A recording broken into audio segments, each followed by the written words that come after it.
Primeiramente, boa tarde a todas e todos. Muito obrigada pela oportunidade de estar aqui. Estou muito feliz de discutir esse tema com vocês. E a minha apresentação hoje vai ser focada nas oportunidades e nos desafios que a inteligência artificial ela promove para os direitos de crianças e adolescentes, né?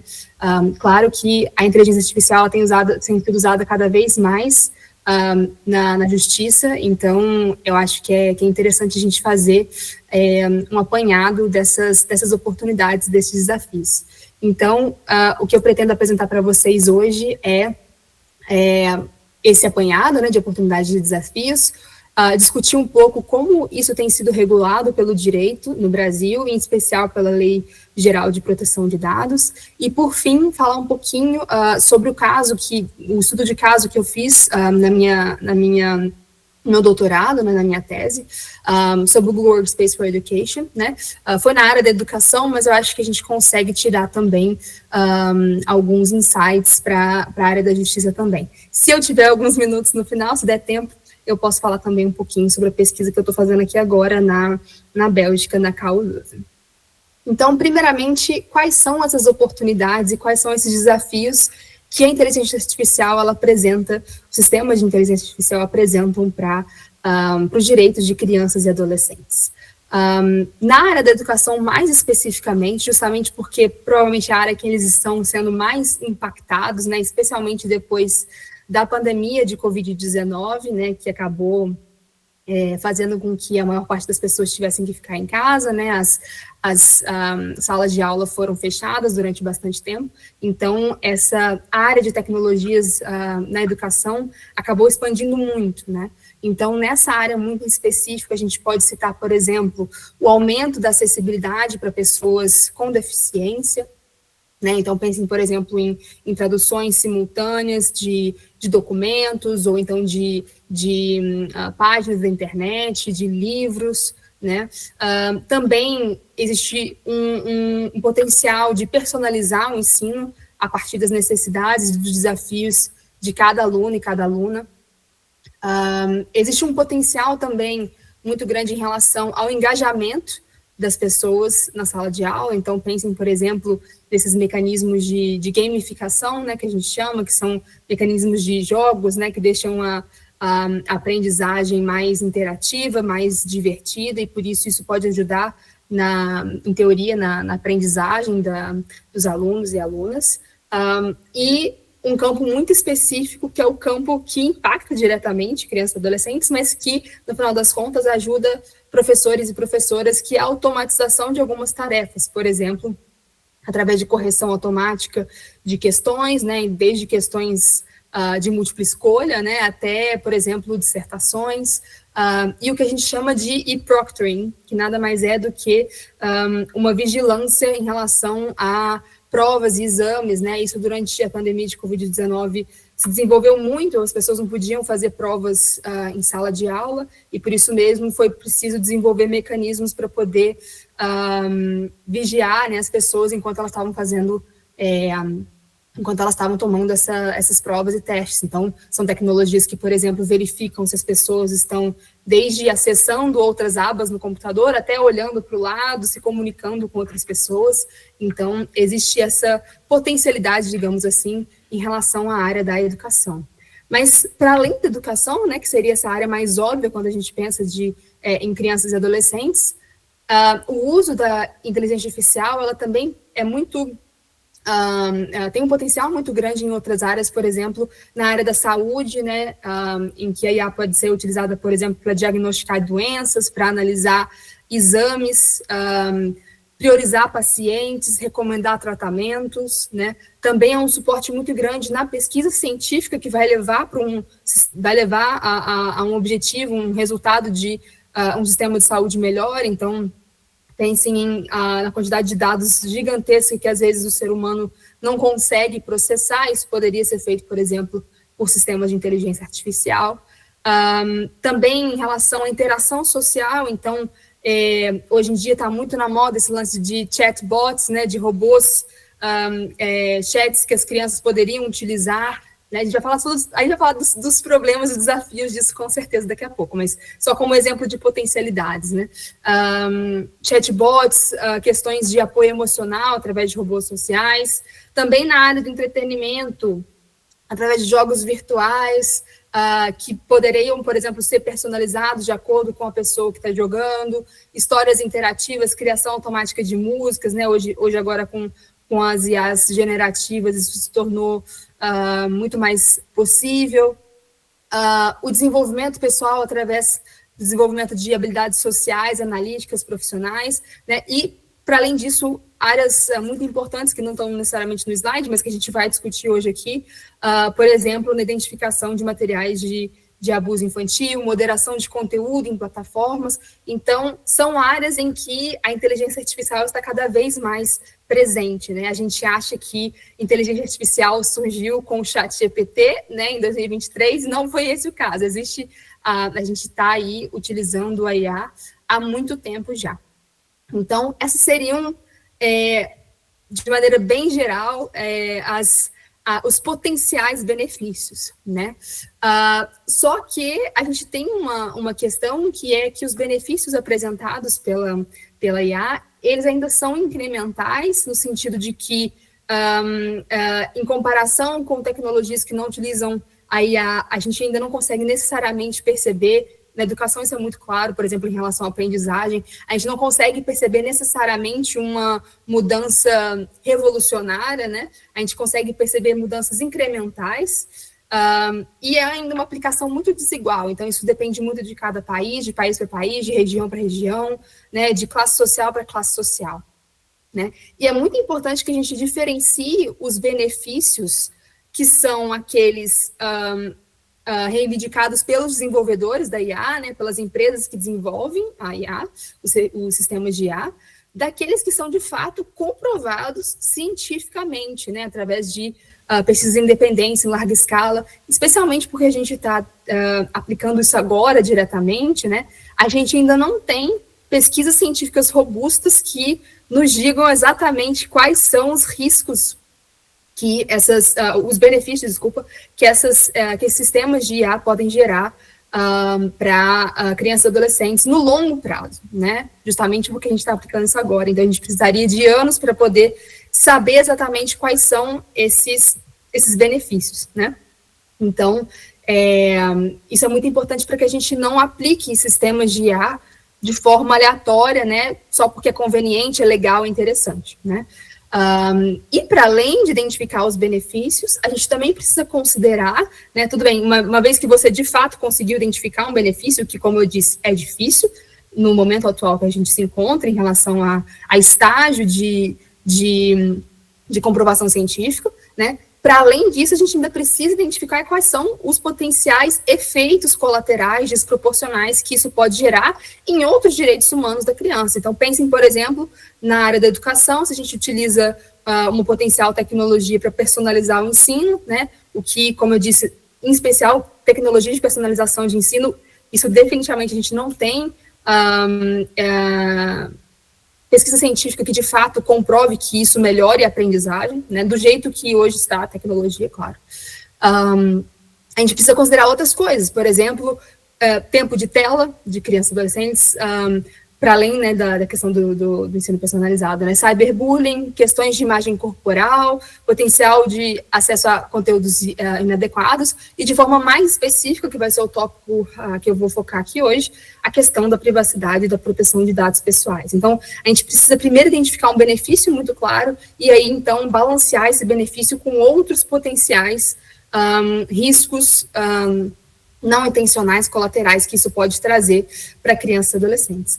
Então, em relação especificamente aos riscos, né, e aquilo que a gente já hoje identifica, eu queria apresentar 3 coisas aqui para a gente discutir de forma geral em relação à IA. Claro que cada sistema, em cada contexto, vai apresentar desafios específicos, né? Então, aqui o que eu vou focar é só na forma como a IA, e aí de forma muito específica, aprendizado de máquinas funcionam hoje e como que isso pode gerar riscos para crianças e adolescentes. Então, em um primeiro momento, a gente tem esse essa questão da datificação da infância, que a gente chama, né? Então, justamente para sistemas de IA funcionarem, eles precisam de dados, né? Precisam de dados acerca da nossa realidade, e a datificação, ela vai necessariamente precisar de uma quantificação dos fenômenos da realidade, que são muito complexos, né?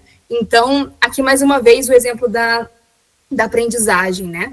Na vida real isso já é difícil, né? Então pensem, para aqueles que são professores e professoras, para a gente identificar se um aluno está aprendendo ou não, a gente não consegue ir lá no cérebro dele, fazer uma análise específica e entender se aquele conteúdo foi ou não, não só memorizado, né? Mas se a pessoa ela tem ali desenvolvida a capacidade de pensar criticamente sobre aquele conteúdo, né? Enfim, né? Eu acho que a aprendizagem ela pode ser entendida de forma bem ampla. Mas a gente não tem essa possibilidade de verificar. Então, na vida real, a gente usa proxies, né? A gente usa formas de análise indireta daquele conteúdo, né? Então, hoje em dia, a gente tem, por exemplo, provas. Hoje em dia, não. A gente sempre teve provas, né? Provas na escola, que, em teoria, se você tira 10 na prova, você aprendeu tudo, né? O que a gente sabe que não é verdade. Então, na datificação, né?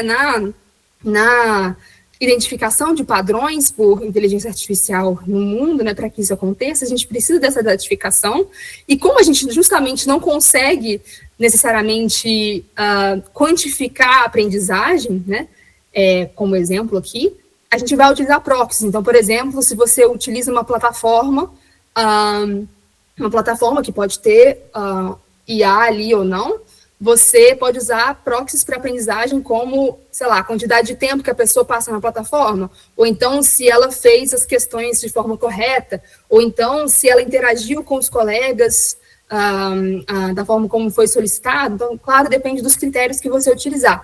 Mas justamente porque existe 1 milhão de critérios possíveis, né, a análise da aprendizagem vai depender muito daquilo que foi codificado ali na IA, né, e dos dados que são disponíveis. Então, a datificação em si é um problema em sentido de redução e abstração de realidades muito complexas, né? Justamente porque a gente tira aquela informação de um contexto ali original, né, em que ele estava inserido.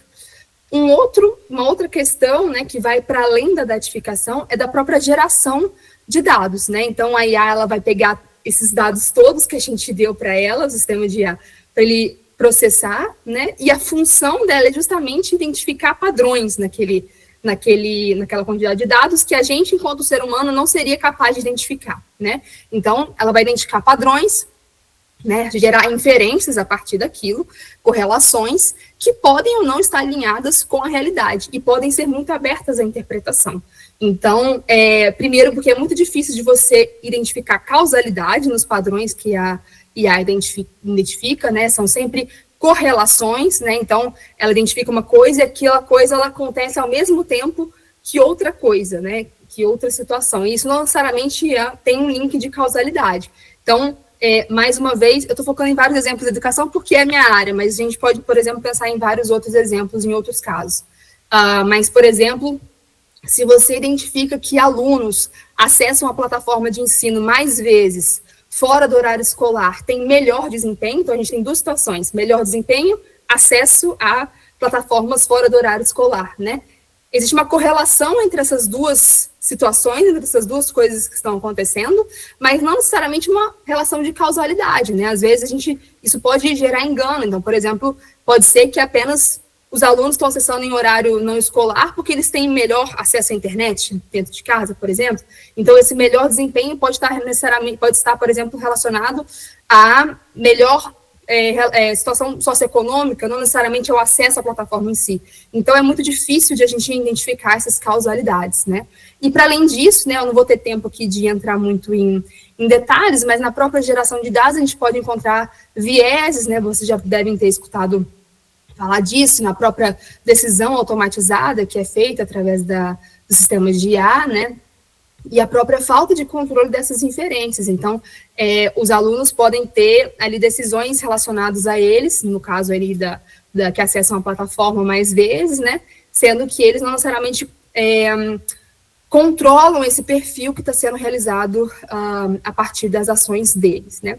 E, por fim, a própria tomada de decisão. Então, você fez ali, você coletou dados, você fez ali as inferências, né, fez um perfilamento, fez as inferências, e você vai tomar decisões a partir daqueles dados que foram coletados e analisados por sistemas de IA, né? E o próprio perfilamento, ele pode justamente gerar, como comentei anteriormente, esses riscos aos direitos de crianças e adolescentes devido a essa automaticidade, né? Especialmente quando isso é feito para o futuro. Então, se você faz previsões em relação a dados que são anteriores, né? Porque a gente sempre analisa dados do passado, né? Então, se a gente pega esses dados do passado e a gente toma decisões para o futuro, né? Imagina, por exemplo, um sistema que é prever se uma pessoa vai ou não cometer um crime, né? Já foram utilizados esses sistemas, por exemplo, nos Estados Unidos. Então, são sistemas que estão sempre focando no futuro, né? A partir de dados do passado. Mas, ao utilizar esses sistemas, a gente necessariamente vai pressupor algumas coisas. Então, a gente vai pressupor, por exemplo, que que o passado, ele se repete. A gente vai pressupor que as pessoas não mudam, né? Então, existem várias pressuposições que podem ser problemáticas nesse sentido. Mas a gente pode voltar nesse assunto depois, se a gente tiver tempo. Eu queria focar um pouquinho agora, a partir desses riscos e dessas oportunidades, na tutela jurídica. O que a gente tem hoje no Brasil em relação à proteção de dados pessoais de crianças e adolescentes, né? Primeiramente, muito importante a gente discutir, né? Por que a gente precisa de proteger dados de crianças e adolescentes de forma separada, né? Por que eles precisam dessa proteção diferenciada? Eu imagino que vocês que estão interessados aqui nesse seminário já têm uma resposta bem pronta, mas acho que é importante a gente tentar entender isso também no ambiente virtual, né? Por que disso, né? Em primeiro lugar, a própria datificação da infância, que eu já mencionei, né? A gente tem cada vez mais dados de crianças disponíveis online, né? Então, pensem, por exemplo, a pessoa ela fica grávida, né? Pais ficam grávidos, a primeira coisa que eles fazem é um ultrassom. Os ultrassons hoje em dia estão cada vez melhores, né? Com cada vez mais resolução, então é basicamente uma foto da criança, né? E a primeira coisa que a pessoa faz para anunciar a gravidez para o mundo é publicar uma foto nas redes sociais, né? Hoje em dia, cada vez mais são utilizados aplicativos de gravidez, brinquedos conectados, né? Se a criança ou a mãe vai no médico, né? Eles também têm dados coletados sobre eles. Então, de maneira geral, quando a gente pensa em crianças e adolescentes no ambiente digital, a gente está pensando em uma geração que necessariamente tem mais dados coletados do que as gerações anteriores, proporcionalmente, né? Então, a gente tem, por exemplo, pesquisas como essa que eu coloquei aí no slide para vocês, que dizem que todos os anos crianças vão ter mais dados coletados sobre elas em sua vida do que crianças semelhantes nascidas em qualquer ano anterior. Então, cada vez isso piora. Cada pessoa que vai nascendo no ano seguinte vai ter mais dados da vida dela do que as pessoas que nasceram anteriormente, né? E para além disso, para além de uma questão fática de mais dados serem coletados, e por isso pode ser feito um perfil dessas pessoas de forma mais completa, digamos assim, né? Crianças e adolescentes, como vocês bem sabem, são pessoas vulneráveis porque elas estão em desenvolvimento, né? E isso ainda é prejudicado pelo fato de que o ambiente online, ele não foi desenvolvido com essas pessoas em mente, ele foi desenvolvido para adultos, né? E isso faz com que essas necessidades específicas de crianças e adolescentes não sejam levadas em consideração necessariamente, né?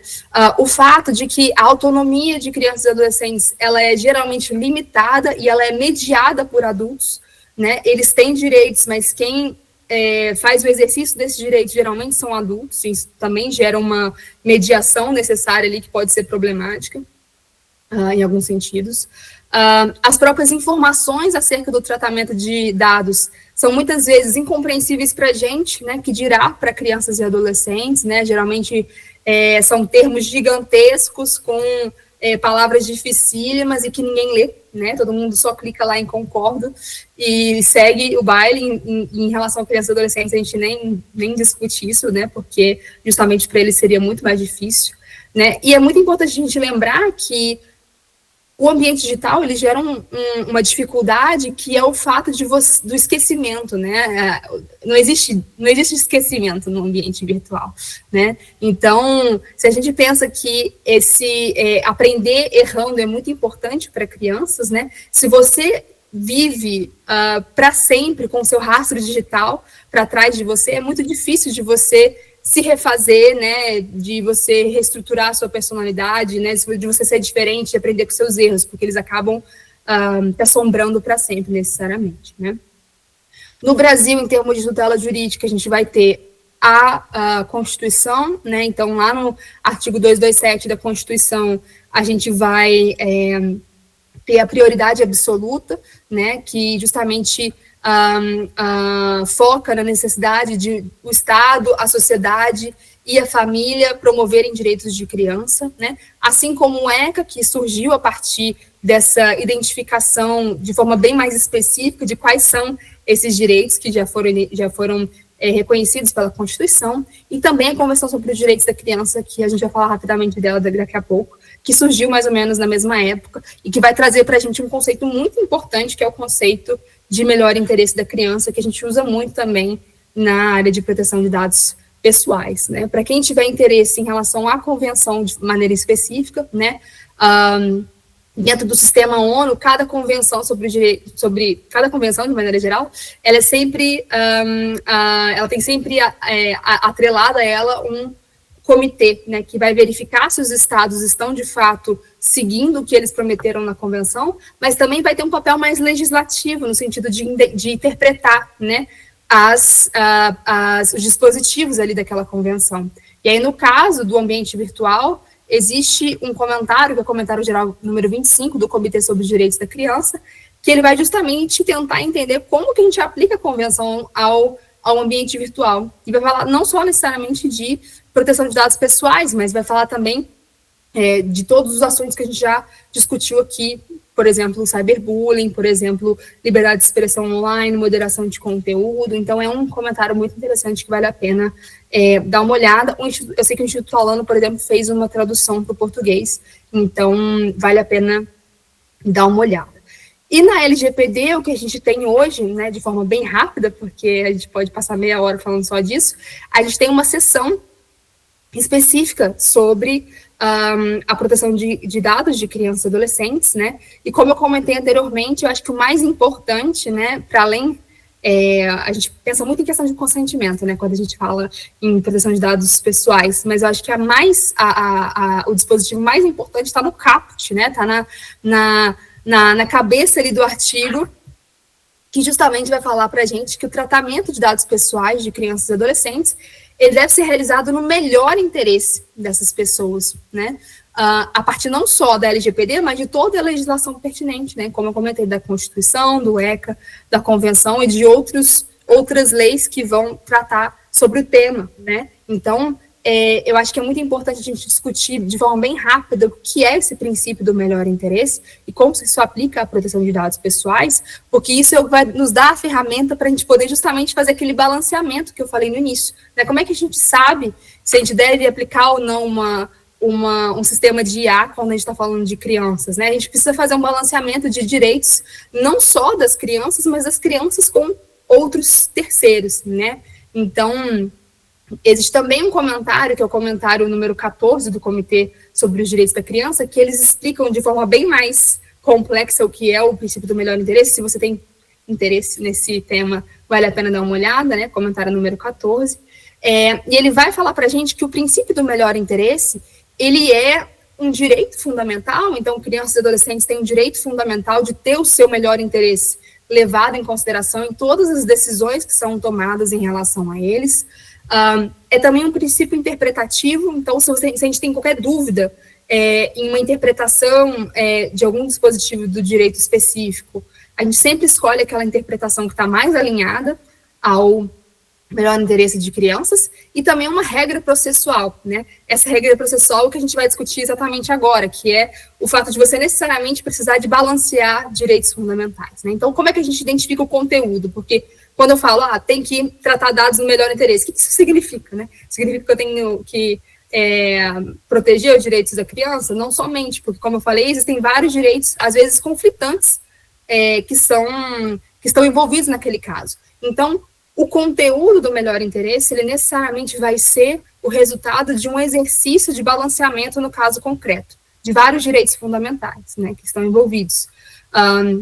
E para isso existem várias metodologias, né, que hoje é o que a gente chama de análise de impacto aos direitos da criança, que podem ser utilizadas, né, mas a gente tem que sempre lembrar que o melhor interesse, ele é justamente indeterminado, ele é dinâmico, e a gente vai sempre interpretar no caso concreto. A gente não consegue saber qual que é o melhor interesse de forma abstrata, a gente precisa entender quais são os direitos envolvidos em um caso concreto específico, como eles são impactados positivamente e negativamente, e aí então fazer a análise, né? Então, a gente precisa levar em conta várias questões, por exemplo, efeitos de curto prazo, médio e longo prazo, os benefícios que são ou não comprovados para aquele determinado direito. Então, pensem, por exemplo, algo que pode ser bom para a educação, mas que gera problemas na privacidade, né? Então, são dois direitos ali que podem estar em conflito. Então, a gente precisa sempre analisar cada caso de forma específica para entender, no caso das crianças, qual é o melhor interesse dela, né, a partir desse balanceamento. E uma vez que a gente tem esse balanceamento em relação aos direitos da criança, a gente passa por um balanceamento em relação a direitos de terceiros, né? Só que é muito importante a gente saber que o princípio do melhor interesse, ele justamente fala para a gente que esse melhor interesse ele deve ser levado em consideração de forma prioritária. Então, isso quer dizer que o que a gente identificou nessa primeira fase necessariamente tem mais peso do que os interesses de terceiros, né, seja do Estado, seja do setor privado, né. A gente pode falar um pouco mais sobre isso nas perguntas, se vocês tiverem interesse, né. Mas, de forma bem geral, o artigo 14 ele vai trazer esse caput falando da necessidade de analisar o melhor interesse e vai trazer outras regras, como a questão do consentimento. Então, se o consentimento for a base legal aplicável, porque não necessariamente ela vai ser, a gente tem outras possibilidades de tratar dados para além do consentimento, né? Hoje a gente tem a LGPD que fala que isso pode ser feito por crianças de 12 anos, e a gente tem outros dispositivos também na LGPD que vão trazer mais proteção em relação à transparência, né, em relação, por exemplo, como que esses termos de uso, que eu comentei anteriormente, que são difíceis de ler, que é justamente onde, por exemplo, redes sociais dizem como que eles tratam os seus dados, né?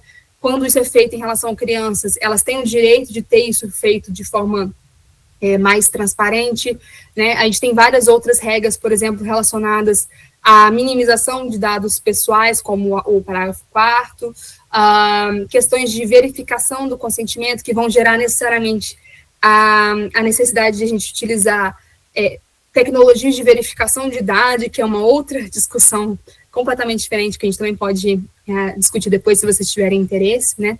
Enfim, então, o artigo 14 ele é bem completo nesse sentido, mas eu acho que o mais importante para a gente aqui hoje é justamente a questão do melhor interesse, né?